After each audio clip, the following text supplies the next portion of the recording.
Rádio França Internacional, emissões em língua portuguesa, são 18 horas em Paris, 15 horas na praia. Catarina Falcão.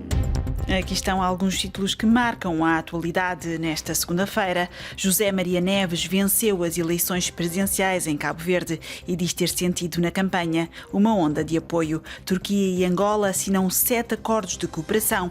A crise económica no Brasil afeta mais de 20 milhões de pessoas que vivem situação de insegurança alimentar. No controle técnico desta emissão está dos José Colites. O jornal começa agora.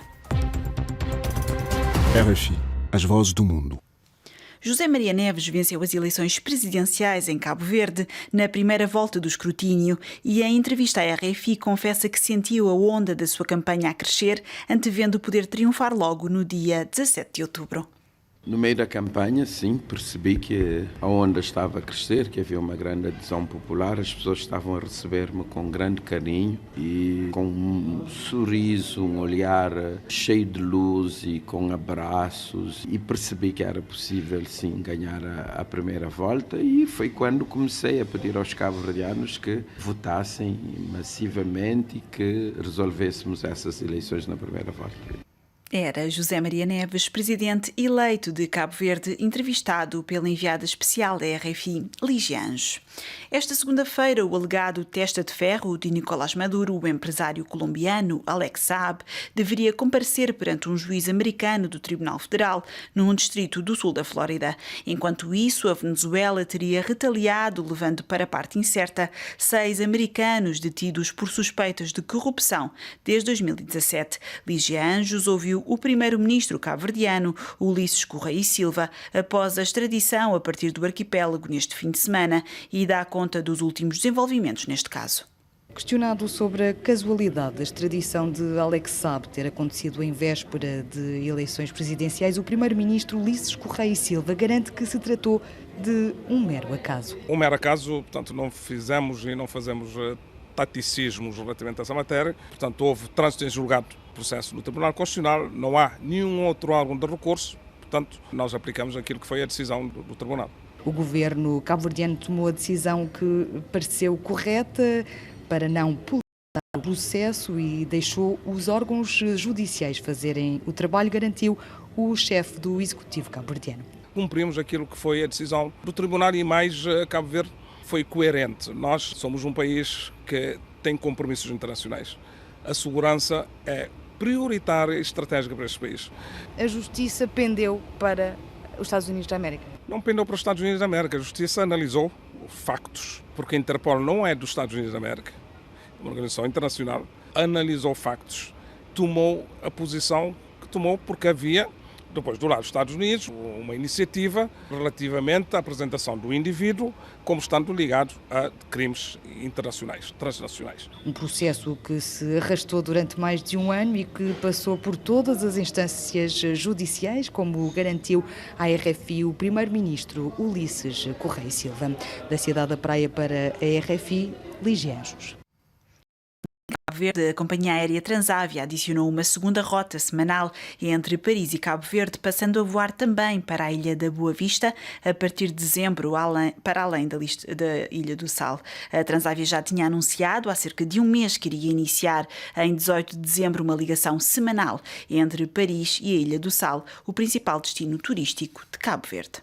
Em Moçambique, a magistrada do Ministério Público no processo principal das dívidas ocultas denunciou hoje o extravio de 34 páginas da acusação relativas a factos imputados ao antigo diretor da Inteligência Económica do Serviço de Informações e Segurança do Estado, António Carlos do Rosário. O juiz que está a julgar o caso, Efigênio Batista, considerou a situação grave, anunciando diligências visando o apuramento das circunstâncias do extravio das peças do processo. O presidente turco está até amanhã em Angola e hoje deslocou-se ao Palácio Presidencial, onde se encontrou com o seu homólogo João Lourenço. Os dois chefes de Estado assinaram 7 acordos de cooperação. O relato é-nos feito a partir de Luanda por Avelino Miguel.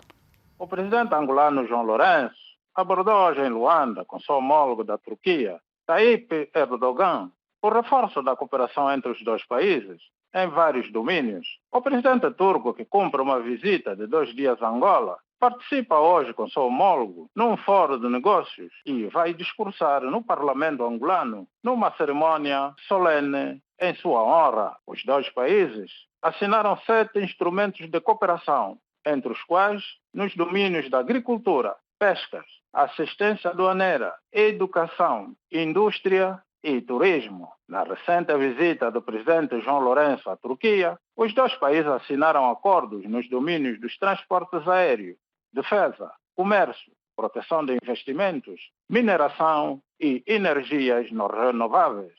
O volume de negócios entre os dois países atinge neste momento a cifra de mais de 200 milhões de dólares. Numa conferência de imprensa, os dois presidentes destacaram a parceria estratégica entre Angola e a Turquia nos domínios econômico e diplomático. Avelino Miguel Luanda, RFI. Maputo 105 FM. No Brasil, a crise económica resultante da pandemia atirou quase 20 milhões de pessoas para uma situação de insegurança alimentar grave. Esta estimativa foi feita graças a uma pesquisa de uma rede de associações que estão na dianteira na luta contra a fome. Neste domingo foi lançada no Rio de Janeiro a campanha nacional de arrecadação Natal Sem Fome, como nos relata Pierre Leduc, o nosso correspondente no Brasil. Empurrando carrinhos de compras vazios, os voluntários da ONG Ação de Cidadania percorrem a Avenida Atlântica, em Copacabana.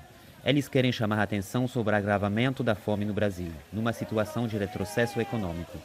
A inflação atingiu quase 10% nos últimos 12 meses e a taxa de desemprego chega a quase 15%. Rodrigo Kiko Afonso é diretor da ONG Ação de Cidadania. A piora da fome ela vem ano a ano acontecendo desde 2016.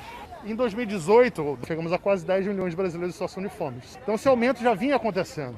Então é algo que a gente talvez já atingisse em mais 1 ou 2 anos, a pandemia antecipou em 1 ou 2 anos. Mas é uma situação que era inevitável, da forma como está sendo colocada as políticas públicas, a redução de apoio às famílias mais carentes, destruição de investimento social, etc. No primeiro dia da sua governação, Jair Bolsonaro extinguiu o Conselho Nacional de Segurança Alimentar e Nutricional. Com essa campanha, a ONG espera arrecadar 30 milhões de reais para poder levar alimentos a 600 mil famílias em todo o país até o Natal. Pierre Leduc, Rio de Janeiro, RFI. O novo comandante das tropas das Nações Unidas na República Democrática do Congo é um general brasileiro. Marcos de Sá Afonso da Costa falou à imprensa internacional, a Coralie Pierret, em Goma, no leste, pela primeira vez desde a sua nomeação em abril.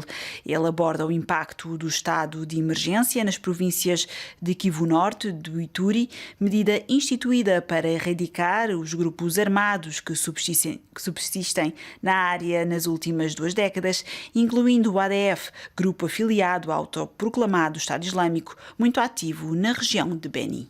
O estado de sítio permitiu que a MONUSCO se aproximasse cada vez mais das Forças Armadas do Congo.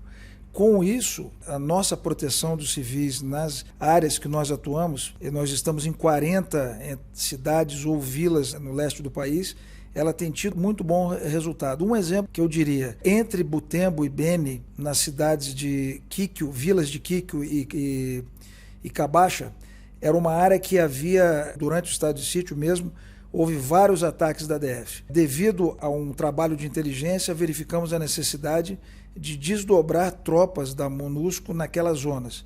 Depois que nós estivemos lá, ou estamos lá neste momento, há uma estabilização e a proteção dos civis. Era Marcos de Sá Afonso da Costa, comandante das tropas das Nações Unidas na República Democrática do Congo, em entrevista à Coralie Pierret.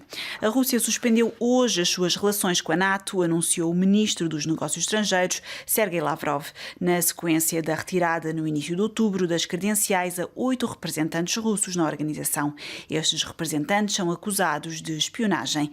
Em termos concretos, a Rússia suspende indefinidamente a sua missão em Bruxelas, assim como a missão da NATO na Embaixada da Bélgica, em Moscovo. A NATO garantiu que ainda não recebeu qualquer informação oficial do governo russo sobre esta decisão.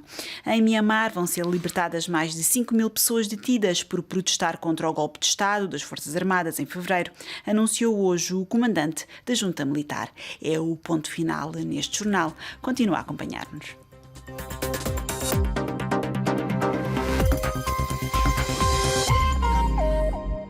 Rádio França Internacional.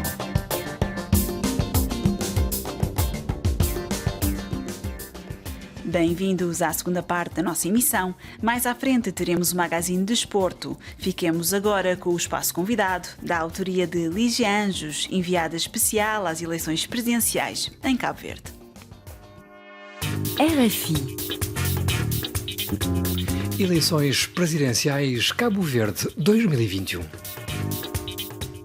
José Maria Neves foi eleito presidente à primeira volta aqui em Cabo Verde. O candidato do PAICV do centro-esquerda foi eleito por 51,2%, segundo dados ainda provisórios. Numa altura em que os votos ainda não foram todos contabilizados, cerca de metade dos eleitores inscritos votou nestas eleições, para as quais concorreram 7 candidatos. A prioridade do mandato do 5º presidente cabo-verdiano vai ser ultrapassar a crise de pandemia de Covid-19, como nos explicou em entrevista à RFI José Maria Neves. Estamos numa pandemia, há um grande desgaste físico e emocional das pessoas, há uma grande vulnerabilidade também. Esta pandemia provocou muitas perdas e precisamente por isso considero que é importante o facto de se ter resolvido essa questão logo à primeira volta. Mais 15 dias de campanha seria muito desgastante. Qual é que vai ser a sua estratégia para reconstruir o país? Eclesiastes, na Bíblia, diz que há um tempo para tudo. Há um tempo para disputa, há um tempo para desacordos, há um tempo para dissensos, mas há um outro tempo e é este o tempo de consenso, de acordos, de entendimentos. Serei um presidente que irá costurar pontos, entendimentos, consensos a nível do país para unir a nação global cabo-verdiana. Ontem falava precisamente de unir, construir, proteger. É isso, unir, cuidar, proteger o país e aproveitar todas as capacidades e todas as competências. Um presidente aberto a todas as sensibilidades políticas e sociais, capaz de congregar a nação em torno dos grandes desígnios nacionais. O nosso grande adversário é a crise, que se agravou agora com a pandemia e temos de um lado trabalhar de mãos dadas. Dar as mãos também ao governo de Ulisses Correia e Silva, do MPD. Ontem à noite, no seu discurso, primeiro discurso à nação, falou na colaboração. Como é que encara esta coabitação, já que é a segunda vez que acontece, depois de uma primeira vez e única, em 2011? O presidente é árbitro e moderador do sistema político. Serei um árbitro imparcial, que adverte quando é necessário, mas que aconselha, que sugere, que apoia, que faz as articulações necessárias para que o país ganhe. Eu quero ser um fator positivo e quero, sobretudo, puxar o país para cima. E aqui a estabilidade é um recurso estratégico, pois cabe ao presidente criar todas as condições para que o governo, para que todos os órgãos de soberania cumpram a missão que devem cumprir nos termos da Constituição da República e, sobretudo, mobilizar a sociedade cabo-verdiana para os desafios destes novos tempos. Eu serei um presidente destes novos tempos. Perguntar-me se, dentre os 3 presidentes da democracia, António Mascarenhas Monteiro, Pedro Pires e Jorge Quadros, qual é que eu seria? Eu disse que eu seria os 3 mais alguma coisa. Portanto, não há qualquer risco de tensão entre os 2 grandes partidos cabo-verdianos, MPD e PAICV? Não, o presidente não tem maioria. O presidente quer, sobretudo, trabalhar no sentido do reforço da confiança mútua entre os partidos. Isso é fundamental para conseguirmos os consensos que são necessários e há desafios imediatos, importantíssimos, que os partidos devem assumir no Parlamento para enfrentar a crise. E estarei disponível para ser fator de construção de consensos. Há 2 semanas, quando falávamos, e ainda era candidato e concedeu uma entrevista à RFI, falava que a sua prioridade iria ser enfrentar e ultrapassar a crise pandémica que se vive no país? Imagino que hoje, Presidente eleito, continua a ser essa a sua prioridade? A minha grande prioridade. E ainda ontem expressei isso mesmo ao Sr. Primeiro-Ministro, durante a conversa telefónica que tivemos, que pode contar comigo e que Cabo Verde pode contar comigo.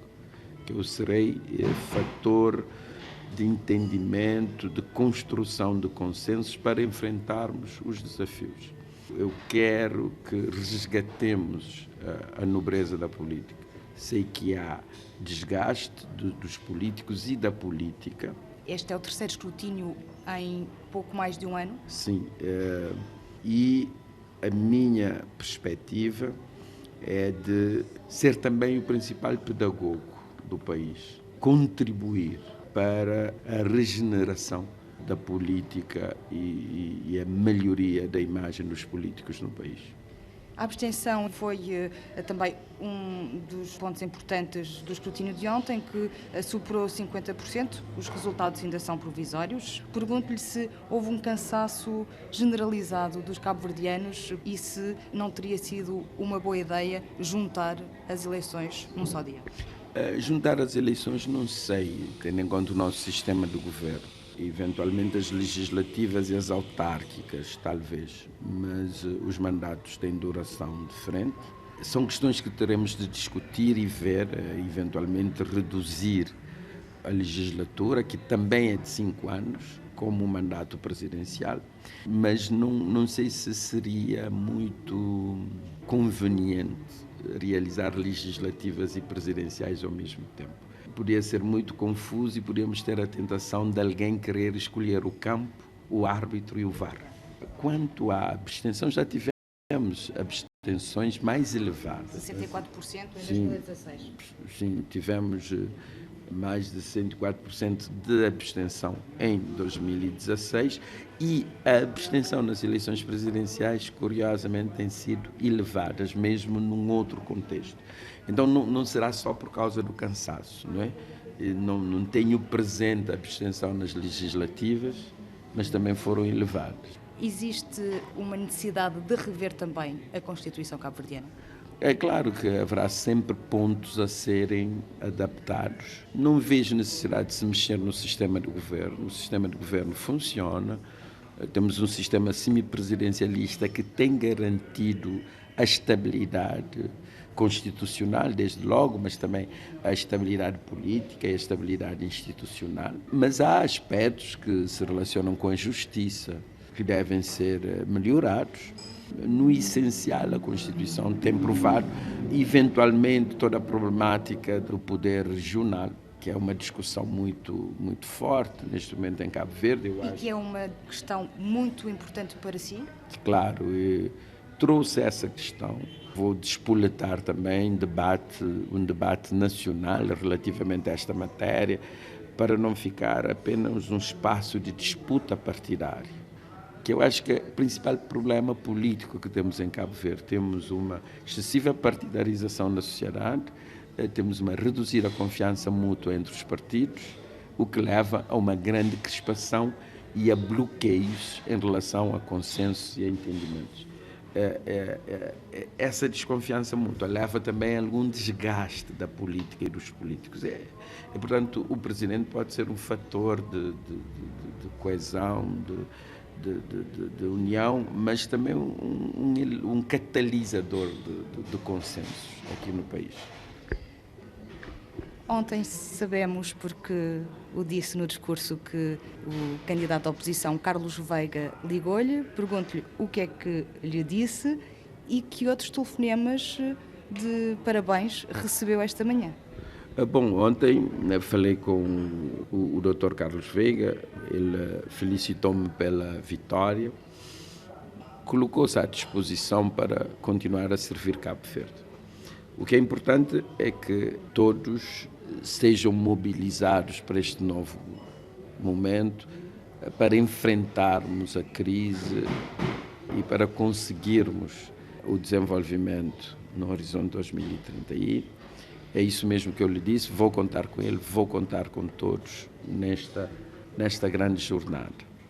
Também ontem falei com o Presidente da República, com o Primeiro-Ministro, falei com o Presidente de Portugal. Ontem à noite? Ainda ontem à noite. Hoje de manhã falei já com os presidentes da Guiné-Bissau, da São Tomé e Príncipe. Agora à tarde também tenho já alguns presidentes da região que já manifestaram interesse em falar comigo à tarde. Quem? Vamos divulgar, né? O presidente guineense, o presidente senegalês? Vários presidentes aqui da região. Era José Maria Neves, presidente eleito, o nosso convidado desta segunda-feira. Da Cidade da Praia para a RFI, Lígia Anjos.